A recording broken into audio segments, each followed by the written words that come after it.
As we continue, we want to look at another component of looking at and determining various lines. And one is perpendicular.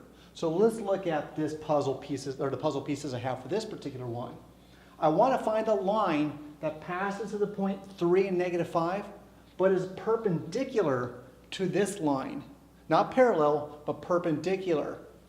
So let's go ahead and find out some things. First, we need to find out, well, what's the slope of that perpendicular line? And the relationship between perpendicular lines, or the relationship of the slopes of perpendicular lines, are that they are inverses of each other of a -1. So let's look at the slope of this line. And you notice, I remember, this line's written in standard or general form. Just kind of filing that away for fun. So let's go ahead and determine what the slope of that line is. X plus 4y minus 8 equals 0. Let's solve for y. 4y equals -x plus 8. Divide both sides by 4. Y equals -1 over 4x plus 2. I see that the slope of this line is -1/4.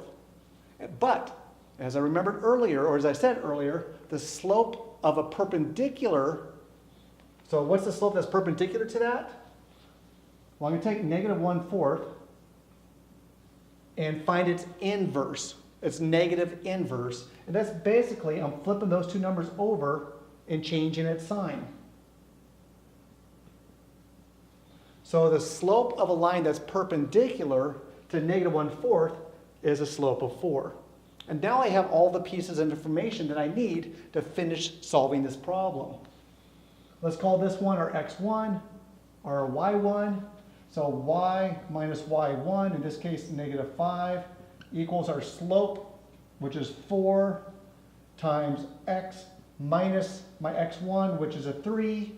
And now I go ahead and just go ahead and clean that on up.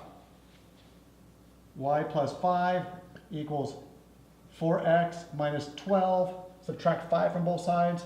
Y equals 4x minus 17. So there I have the equation of the line. This one that's written in slope-intercept form. Y equals 4x minus 17. Well, this one goes to the point 3 and -5 and has a slope that is perpendicular to this line. And if I want to, for bonus points, can you write this in standard form?